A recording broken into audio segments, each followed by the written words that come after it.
All right, let's go. Let's talk about this week's races, both at Belmont. We're back at Belmont, so that's cool.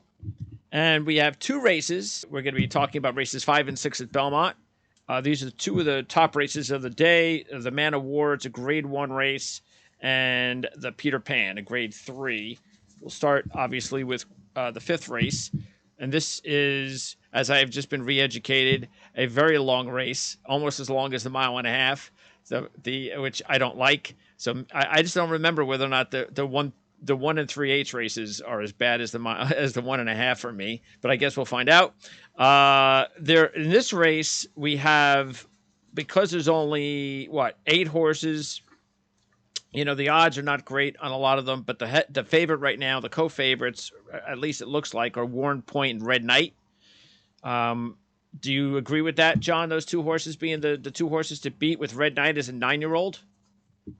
Well, Warren Point is Charles Appleby. So Charles Appleby has sent nothing to the States other than horses that keep winning. The horse has 8 starts. He's never missed the board, 5 wins, 2 seconds, and a third. So who knows? And he's earned close to $750,000. So chances are he's the horse to beat. Again, you have horses within a couple of points of each other. Red Knight is one of them. Channel Maker, the 9-year-old from the Mott Barn, is one of them. And Verstrappen, by the way, 5 horses in this race are coming out of the Elkhorn, and they all ran against each other the last time out back at Keeneland. And that race, believe it or not, was just a couple of weeks ago. So for the most part, these horses are coming back on a short layoff. Yeah, we did that race, didn't we? Yeah, we liked House Street, who didn't run a step. However, I'm giving him a shot on Saturday. He's 8-1. It's Breo. He's back at Belmont Park. He's been in Keeneland and Saratoga, I guess, for the most part. He's going to make his first start at Belmont, and everybody was high on this horse till the last race. Well, let's draw a line through the last race. It was a mile and a half. It was first time without Lasix. Blinkers come off. He's at least a price. The other horses all basically within the same odds. Yeah, because the best race, that 10 at Gulfstream, was also at a mile and 3/8. So that's a good sign. There you go. Chadwick? So the problem is the word co-favorite. That's ridiculous. The second problem is the seats make no difference in this race whatsoever. The third thing is, in a lot of races we talk about, we like this horse, we like that horse, whatever. Very few times can I say this. I think it's been a year since I said this. This is a free bingo square in anything you bet. Pick 4, pick 5, pick 6, pick 1, whatever. Charles Appleby? Charlie Appleby's horse cannot lose this race unless he falls. Oh, okay. He's 10 lengths better than the rest. He won't win by 10 lengths because it's cute. They're bringing Frankie Vittori in to ride because he's on his farewell tour that might extend because he won't go away. He's Brett Favre Jr. Charlie Appleby is flying in for the race. That's how much he likes the horse. Richie Mullen's been getting on him every day. The jock that won last week on the horse that they trained together back on the farm. This one being the better one of the two. The one last week won by 3.5 and a canter. He breezed on Sunday. Absolutely a picture. Couldn't have looked any better. Richie's been getting on him every morning. He rode him to victory in Bahrain 2 starts back. He towers over this field. He's the only proper horse right now. Those other horses in the field, some of them had their day. They were grade 1 horses. Some of them may be grade 1 horses in the future. This is the only grade 1 horse currently right now ready to go. This is a circle seal of approval stamp. Game over. All right. I like it. Chad, love it. Especially since you're going to get a couple of points on the horse. It's not going to be an incredibly... Not going to get any points on this horse. He's going to be 3 to 5. This horse will be 3 to 5. It will be? It's a really bad morning line, okay? And David R. Gordon normally makes a really good morning line. This horse should be even money. If you want to make money, not that you can, you bet the pick 5 and you single him in the 5th race. That's your only shot because everybody else will figure it out soon enough if they're playing a pick 3 or starting a late pick 5 or middle pick 5, whatever. Just bet the early pick 5, try and get to him. You can play a 2-5 exact if you want. The 5 will be a price. No, you can't pay anything. Just bet the horse to win and move on. Okay, let's go to the 7th. So what about Verstappen? The 6-1 shot coming off the win at the Elkhorn, ran an 11 in that race. That's great. Congratulations. Okay. They're all running for second. They're all running for second. The horses were similar in the Elkhorn. Maybe they'll switch places. Maybe they won't. I think that horse really liked that Keeneland track. It is, like Jonathan said, it's back a little quick for all of them. But I think they're second tier compared to this horse. This is a serious horse that I would expect to see back in the Breeders' Cup in the fall. Whoa. Soldier Rising, the 5-1 shot, ran a 6 at Saratoga in July. Hasn't come back to that though, John. No, he's coming off of a layoff for Clement. He certainly could run. I mean, but listen, Chad just gave it to you. Yeah, well, I'm sure the viewers would like to know who could be in second. Okay, yeah, absolutely. I told you I'm playing a 2-5 exacta. Okay. Because I think the will be the longest ones out of the rest that have a chance. What about Value Engineering getting good odds at 12-1?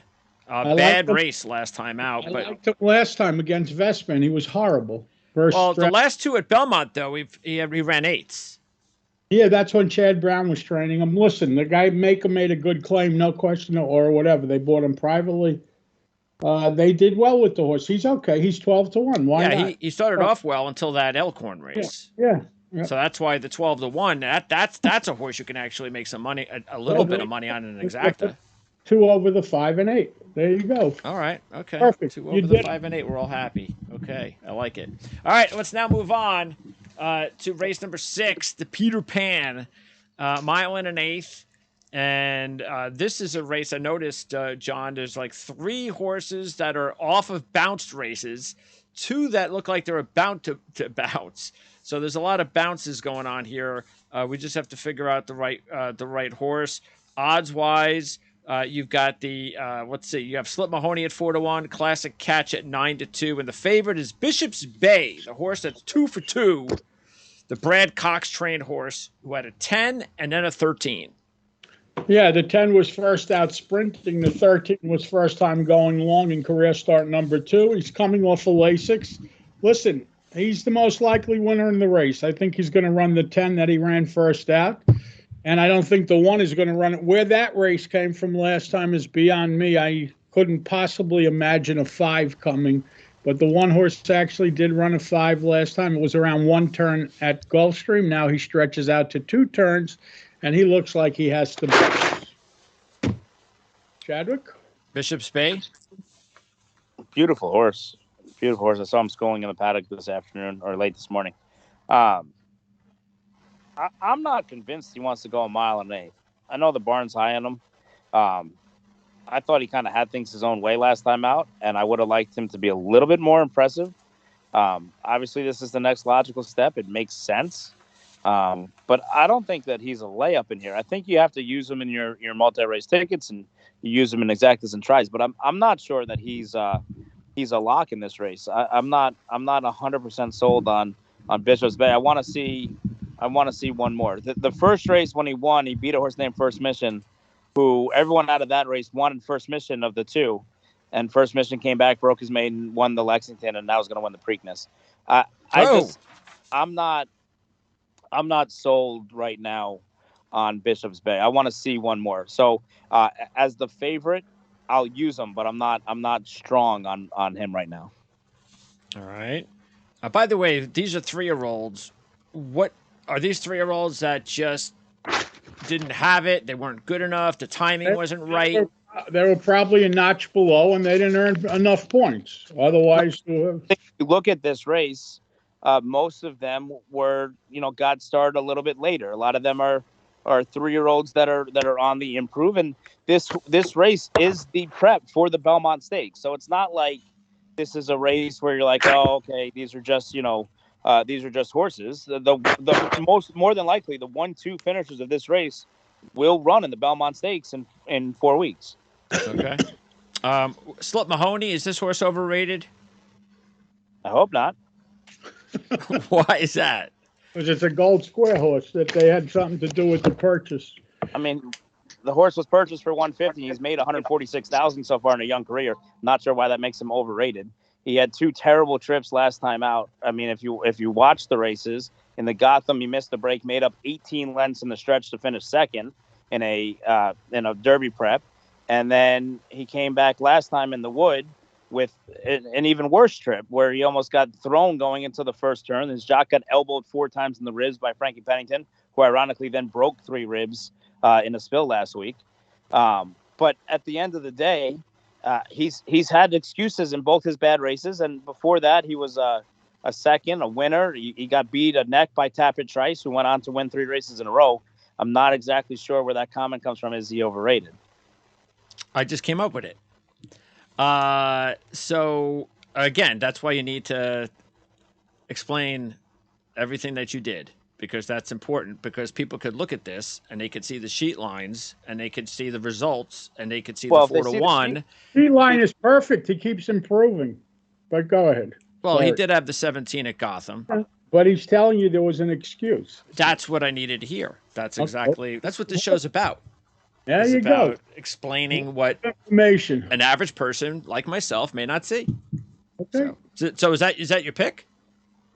I don't know that he's running here. He may not. He's cross-entered in 1 or 2 other races. So he's at Monmouth on Saturday also. So I guess they're deciding where to run. All right. So if he runs here, yeah, he certainly has a shot. Okay. Let's see. What about Classic Catch, the 9-2 shot, the Pletcher horse, with Irad Ortiz coming off an 11? Yeah. Okay. I don't like him. Look, he's an interesting horse. Pletcher ran 3 horses in the Wood. He was the most accomplished, yet the least popular of the 3. He was also involved in some of that early trouble with Slip Mahoney, although didn't get it as bad. He elected to just kind of be Switzerland and just avoid the trouble by being 28 wide. He stopped. He got a pretzel and a hot dog at the A train, played the slot machine at Resort World, and was able to clunk home for 5th. He was so wide. The reason he got the 11 is because he was literally high-fiving the crowd on the way past to the finish line. He's okay, and he galloped out okay, and I don't. He's one horse that I'm not concerned about the 1 1/8 distance. Where with Bishop's Bay, I'm not sure he's screaming for a 1 1/8. This horse, I think, should have a little bit of a better trip. Irad Ortiz, an aggressive jockey, I think is going to fit him maybe just a little bit better. He'll be involved a little bit earlier on in the scrum. Ultimately, don't know how good he is, but he's better than that last race shows visually. He was just so wide and kind of lost all chance going into the first turn, to be honest with you. I mean, everybody in that race, it was like the last lap of the Daytona 500. There was 8 horses jockeying for literally to have the same trip. And it was almost like it was fortunate that it wasn't a collision where 2 or 3 horses went down. If you get a chance, and we have some astute followers, to watch the head-on replay of the Wood Memorial, you'll see what I'm talking about both Slip Mahoney and this horse as well. It was very, very tough. Starting with the Juana Villa horse from the 12 post that kind of came over and just darted over and just squeezed and made everything tight. It was a very, very rough run race. Of all the Triple Crown prep races, it was probably the roughest run. And to be honest with you, I mean, Hit Show finished 5th in the Derby, so the Wood wasn't necessarily a race where you're like, that was a bad group of horses. Henry Q. John, the first 4 races, the sheet line looks excellent. The 9 was in February, so you can have the predictable bounce in the March race, the Grade 3 race. So now, how about this horse? Because the horse ran a 9, so how about coming back to that 9 at 8-1? I mean, he has a shot. He's back in Doug O'Neill's barn. He was Todd Fincher while the horse was running in Sunland. He's back to O'Neill. O'Neill's done well with him. He's fine. It depends what direction you want to take. You really, if you're looking to beat Bishop's Bay, you need to find a price. I guess this horse would be one of the contenders. All right. I'm against Classic Catch, the Pletcher horse that Chad was talking about. I think he's bouncing off of the 11. And what about the thing with Henry Q that you have to like is he went from Santa Anita to Sunland and ran the 9. Stayed in Sunland going into the Sunland Derby, and for whatever reason things didn't go his way. He was 3rd, albeit a far beaten 3rd by a bad winner in Wild on Ice. May rest in peace. But he's back in Santa Anita. You look at the work tab in Santa Anita. He looks like he's working really, really well. He shipped over here earlier this week. He went to the track this morning and galloped, and it was a spirited gallop. He looked like he was just kind of skipping over the track, which was good to see. When a horse comes over from California or from anywhere, you like to have the opportunity to watch them train over the surface. And he looked really, really good this morning. The exercise rider was beaming, ear to ear coming off the track. The track's obviously much deeper in Santa Anita than it is at Belmont right now on a track we haven't used in 8 months. And he looked like he was happy. So if you're looking for a price, I can see him getting back to the 9. It wouldn't be impossible to use Henry Q. And now, how do you explain, John, Asmodeus, the sheet line there? You go from a 20 to a 12, so you bounce to the 16, wins the race. So how do you analyze that sheet line? Well, he put blinkers on also. You usually avoid playing horses like this because this is what we would call reverse buried, which means that you want a race with a bad number. So that's a bad thing. Yeah, because you lose all your value. People usually look and bet horses what they did last time out. Well, they'll see that he won, but he won with the 16, which was not as good as the race 2 races back. So for that, you're losing value along the way. Well, how about the horse is 15 to 1 though, so that's good. Do you feel like he had enough time between the 12 and 16, or was it maybe he was running back quick and bounced a little bit? It was a little too quick. He's definitely moving forward. I think on Saturday, I think he has a shot. Yeah, because he was the favorite in that race, and now he's 15 to 1. Yeah, that's crazy. Well, it was also a maiden race last time out. He's coming out of a maiden race, and now he's running against winners for the first time. So they're throwing him into the deep end of the pool. Look, he runs against winners and takes Lasix off. I'm against this horse. Yeah, I mean, I'm not. I don't particularly like him, but you asked about him, so that's just behind. I like Henry Q better than if I had a choice between the 7 and 8. I think the 8 is better. And Go Soldier Go, the Pletcher Pratt horse from the UAE Derby, finishing 5th, 14 and 14 last 2 races. Chad saw him in Dubai, I think. We have the numbers aren't anything special, and it's a Dubai horse shipping in. He does get Pratt, and it's first-time Pletcher, so for those reasons, if you want to use him, you can, but there won't be any value in him. Last year, these connections brought in that filly Shahama that was on our Derby watch for a long time, and she ran well. Didn't run great. She won the Monmouth Oaks, which was a Group 3. Came up a little short in the tougher races. Go Soldier Go is not even half the horse that Shahama would. He's fine. He won a small stake over there. Fawzi Nas, the trainer, does an amazing job.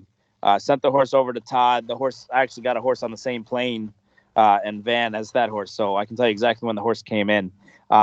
He's been here for a little bit less than a month. Looks okay, looks fine, does everything the right way. Just don't think he's good enough. And last, before I get your picks, this game changed, the 20 to 1 shot. Somebody paid big price for him, and apparently things didn't go well. But the sheet line was looking good till the 14. That was the win, broke the maiden, then bounced big time last time out. So has this horse been a disappointment with that big paycheck? Well, he has been disappointed because his only good race was 2 starts back with Lasix. His races as a 2-year-old were horrible. I mean, nothing special. And again, he has that 1 race, 2 starts back. I don't like this horse. I don't like him at all. I don't think he changes the game. I don't think he changes the race. I'm going to pass on him. Picks, John. Well, it really will depend on Slip Mahoney. Let's assume Slip Mahoney is not in the race. If Slip Mahoney is not in the race, I like the 9 Bishop's Bay. I would put him in exact as over Henry Q. And I guess Asmodeus. 9 over 7, 8, but no strong convictions. I really don't like the race. Chad? If Slip Mahoney, the underrated horse, doesn't run in the race, I'm going to go with Henry Q. But I do want to give a shout out, and I know John probably hates this horse because we don't know where the 5 came from last time. The inside horse for Jenna Antonucci, whose name is Arcangelo. If you watch the replay of the race, the horse runs a great race, and the most impressive thing about this horse is the gallop out after the race. Now, he's supposed to bounce. I get it. It makes sense. And the number came from left field. But he did beat 2 top Pletcher horses in the race that day. He ran really, really well.